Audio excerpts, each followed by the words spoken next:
We're so vain. This episode may be about you.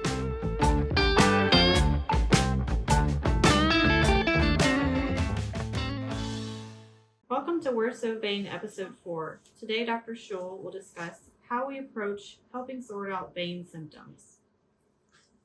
Thank you, Jade. Man, I love my job.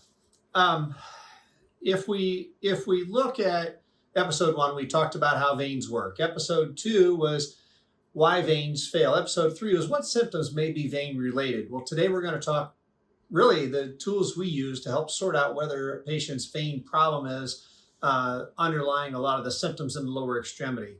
If you recall, veins dilate, backwards flow occurs. That pressure in the legs is what we want to relieve. And we talked about if we've got a normal deep system, walking, the activity of walking at the end of the day when our legs feel heavy and aching. A normal deep system, every step we take lessens the pressure in the leg, and we use walking as a tool to help sort out what symptoms are indeed vein related. As soon as we stop walking, then that pressure builds again. So it's just a vicious cycle. At the same time, a lot of people have symptoms at the end of the day. Their legs are achy, they're heavy. They don't want to walk because of the way their legs feel. And I want people to understand that's the time to walk. You're not going to hurt anything by going ahead and walking, and chances are you're going to feel better.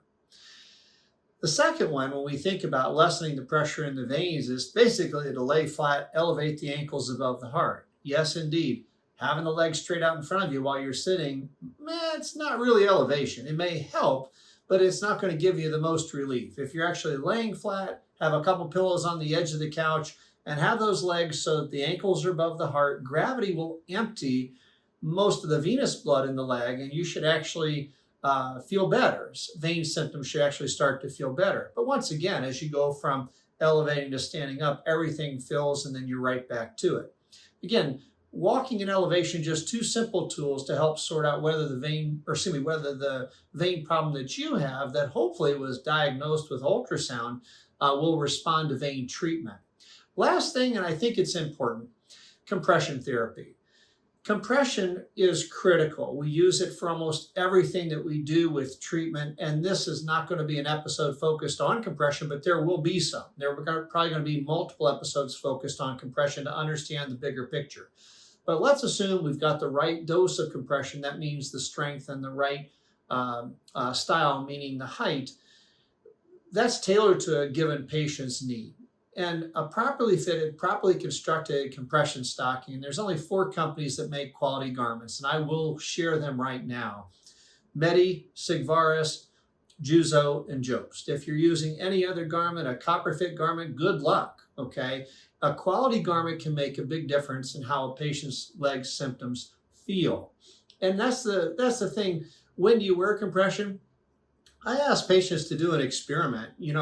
Wear them for a couple days. You don't have to wear them at night, but wear them for a couple days, then don't wear them. If you find that they offer a benefit, then how many hours can you go through the day before you start having symptoms? If you put the compression on, does it help relieve symptoms? Vein symptoms should respond to proper compression.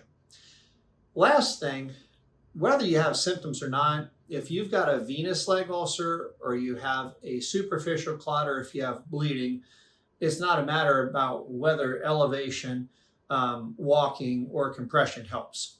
In those instances, you definitely should have treatment to help prevent further complications.